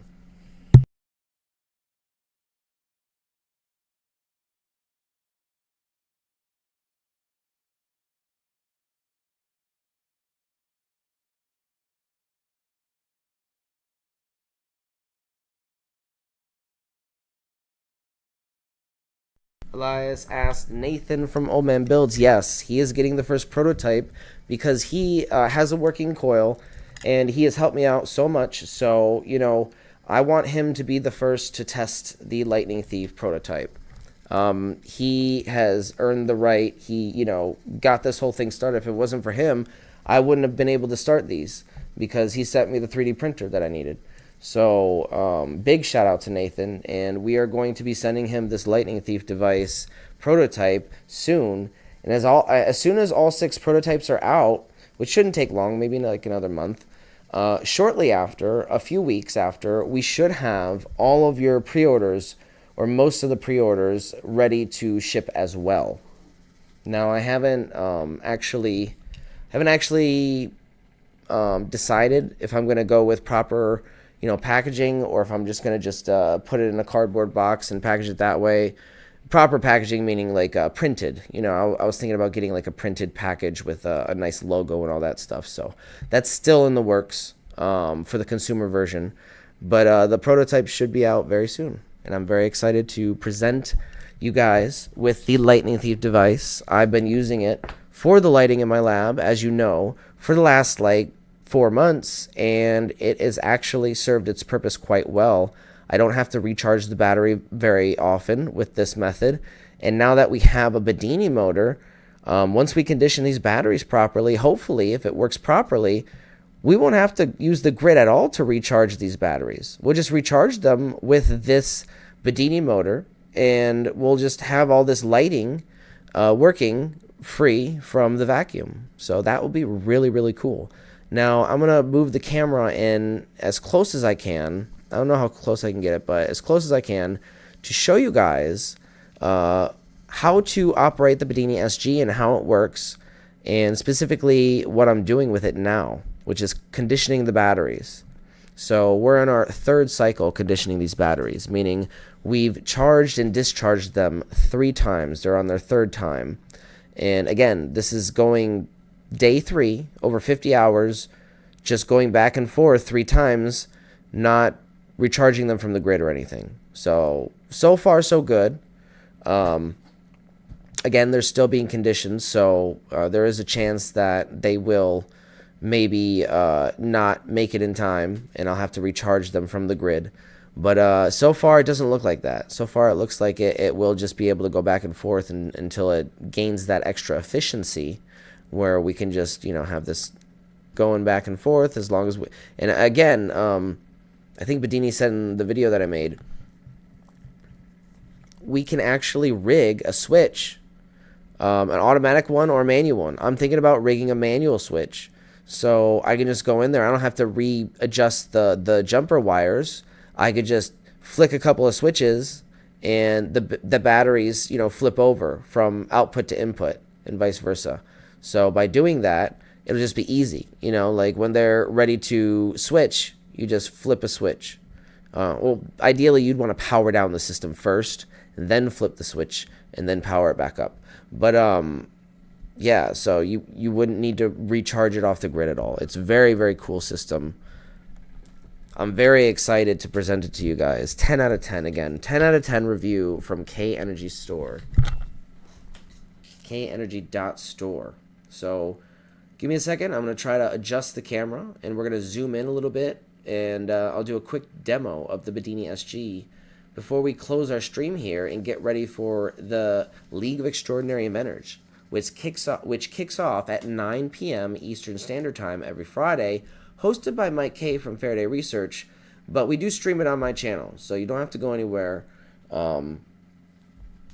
We will close this stream out, though, and then create another one, just because it's a little easier that way, and I can give you guys a camera where if we just continued it on with Streamlabs, it takes the camera as the device, and it won't let StreamYards accept the camera as the device, so it gets glitchy, and I won't be able to use the camera on League. But that being said, we're going to move on to our Bedini SG demo.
Alright, I think we got a good framing.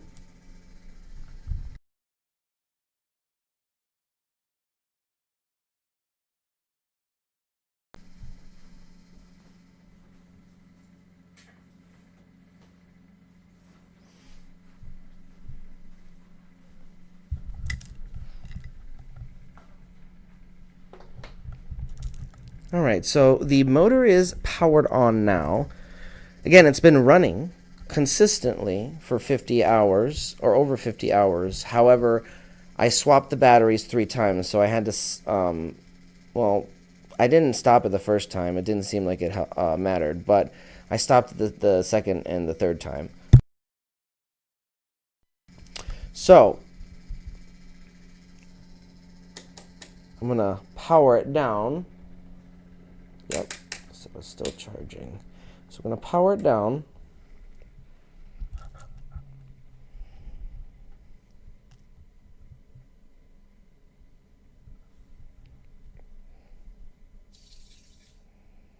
All right, so as you can see, it's very simple.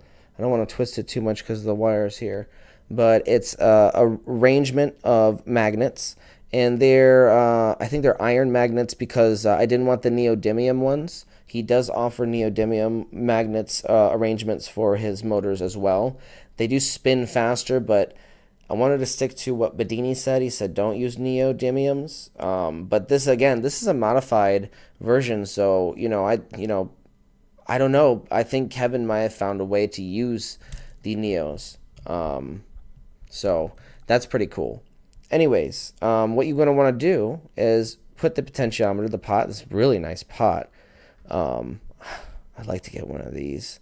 This is a nice pot. So we're going to turn this all the way to the right. And then this is the input battery, and this is the output battery. If the light is, he said if the light is flashing, it's getting too much voltage. So you're going to want to down the input voltage. What happened with me was I tried the Charmander transistor, the MJE13009, the one I used for the Lightning Thief, just to see what would happen. And it seemed like it was working a little bit, but slower, and it was getting a lot more voltage. It was getting those spikes, so I didn't like that, so I shut it down. So now that we have our pot twisted all the way to the right, we're going to turn it on and just give it a little twist, and it should pick up.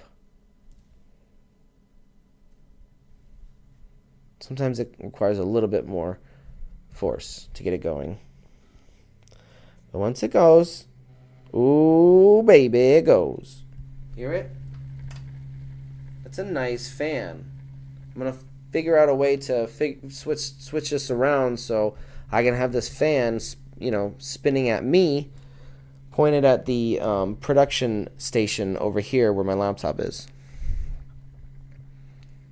But now that we have it running, you're gonna want to twist until you hear the RPM ramp up and then stop.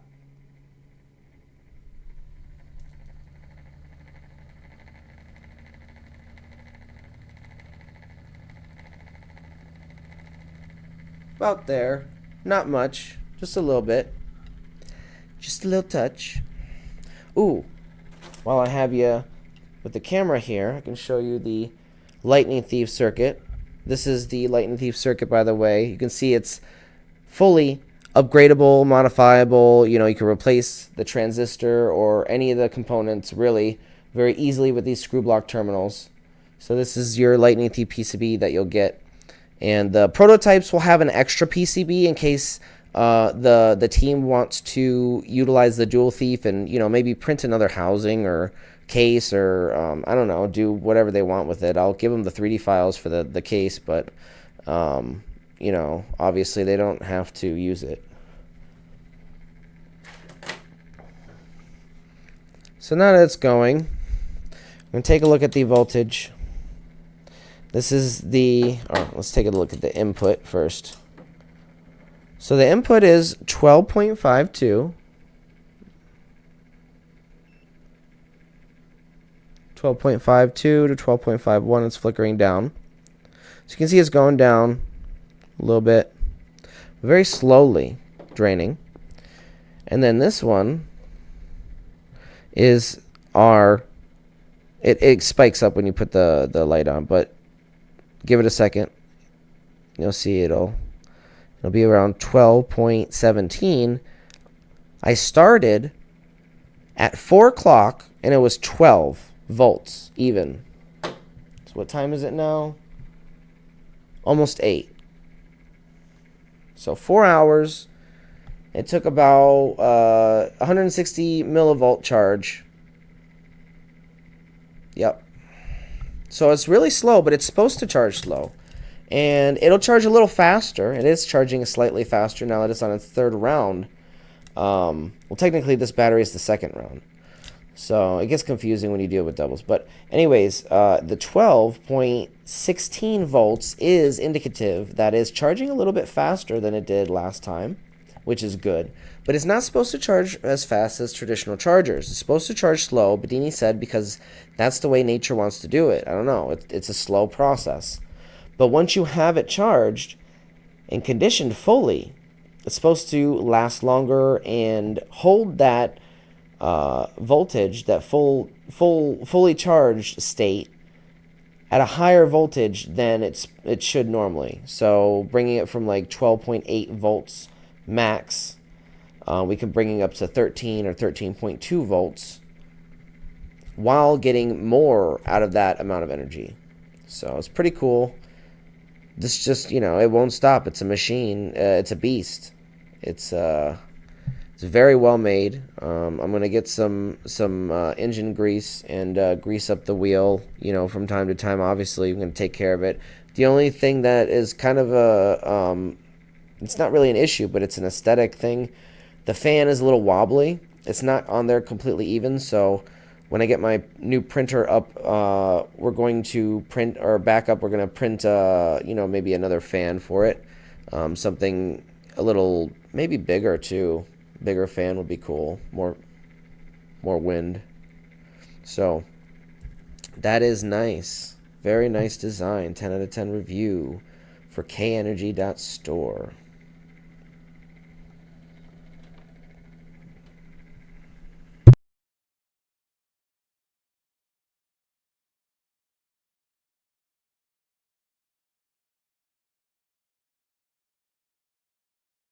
Oh, let's see. Elias says, or I'm sorry, Mike Does says, Neo creates longer duty cycles also when it hits the trigger winding. Oh, okay. So yeah, it alters the duty cycle, Mike Does says, when you have neodymiums versus the iron.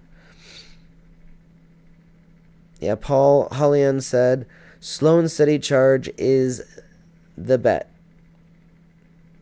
And Elias asks, does it need the fan? No, actually it doesn't. Kevin says it performs slightly better without it, but the effect is still the same. Like, you still should have a working Bedini motor, conditioning these batteries, being able to swap them basically until the parts wear out, which, you know, could take years if you properly maintain it and oil it and stuff. So that's pretty cool. That's pretty damn cool. And the fact that we can do that and also swap the batteries out, maybe hook it up to the lightning thief to get lighting out of it. We might not ever have to charge these batteries ever again from the grid, is what I'm saying. We might not ever have to charge these batteries ever from the grid ever again. Which is kind of mind-blowing when you think about it.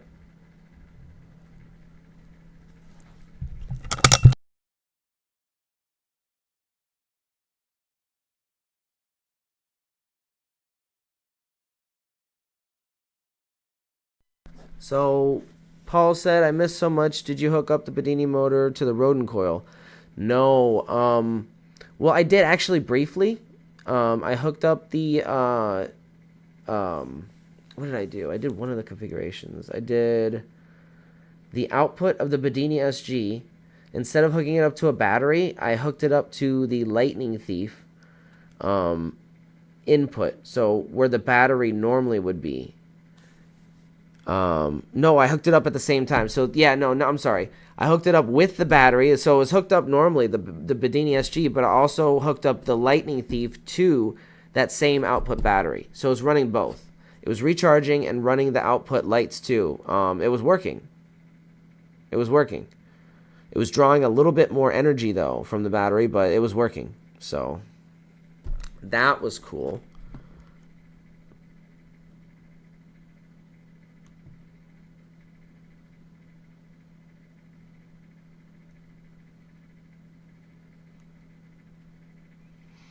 Yeah, on the League of Extraordinary Inventors, sometimes in the background I'll be working on different things. So I might do different experiments with the Bedini SG. I don't want to test it too much because I don't want to F it up. It's a nice design. But I do want to test the input, you know, Lightning Thief output to the Bedini input.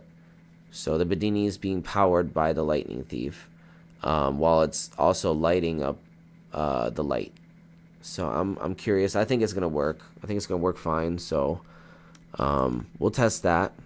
Yeah.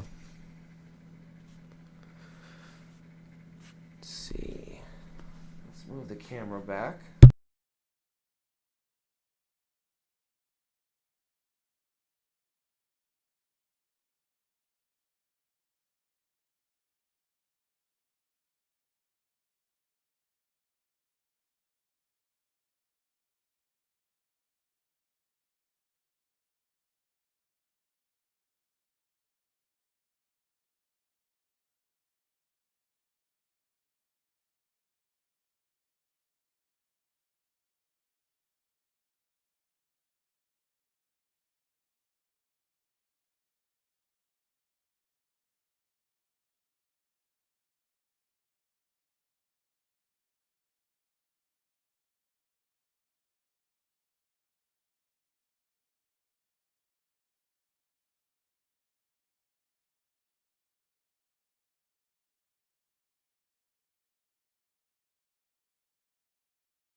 All right.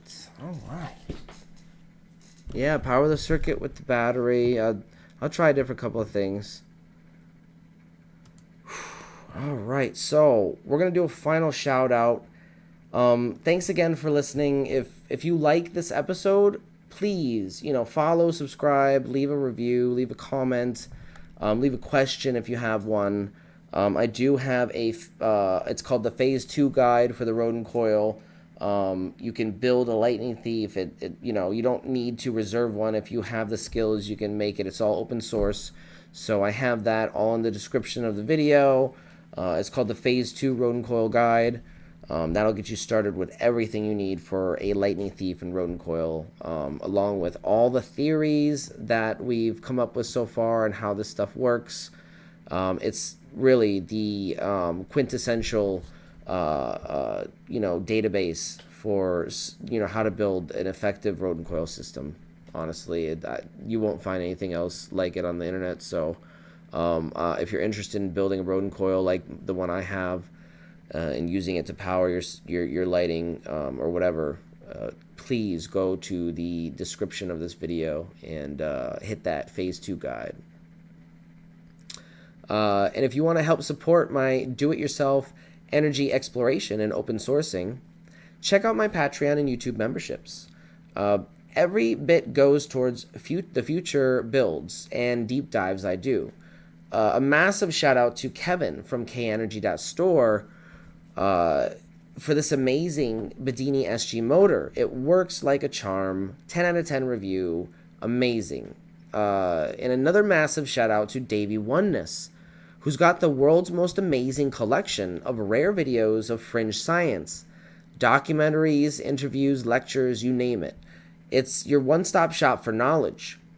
And speaking of knowledge, don't forget to check out my Malcolm Bendel approved docu-series called Divine Science, available for free on this channel. YouTube. If you're on Twitch, unfortunately you won't be able to see it. Facebook, not right now, and yeah, I think Rumble. It's on Rumble as well. But YouTube is the headquarters. So if you want to check all that stuff out, it's on YouTube. Until next time, ladies and gentlemen, keep the pulses clean, the coils cool, and your curiosity turned all the way up. See you next time, and stay tuned right here for the League of Extraordinary Inventors, hosted by Mike K. from Faraday Research. That kicks off at 9, so don't go anywhere, folks. Stay tuned for League of Extraordinary Inventors.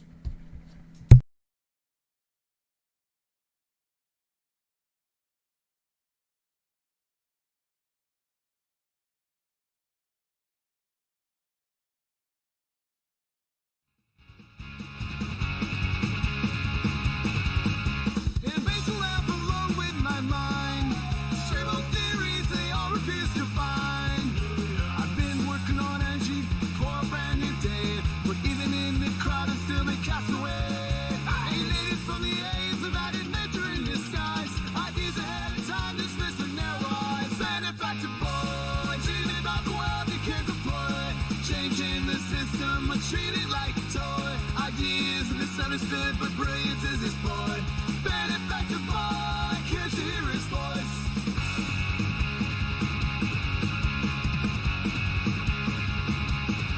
Talk to him,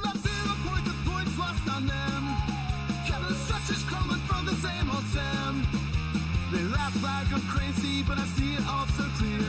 Exploited paper, unheard injustice, burning ears. Fighting for a change in this wasteland of noise. But they call me foolish, words, ancient ploys. Benefactor boy, dreaming about the world begin to boy. Changing the system, but treated like a toy. Ideas misunderstood, but brains is exploited. Benefactor boy, can't you hear his voice?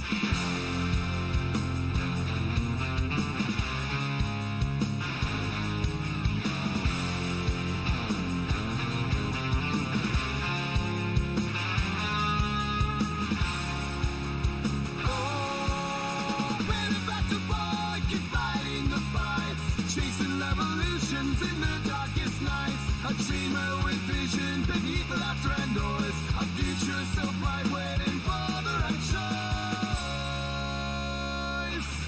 Benefactor boy, dreaming about the world he can't deploy. Changing the system, but treated like a toy. Ideas misunderstood, but brains is his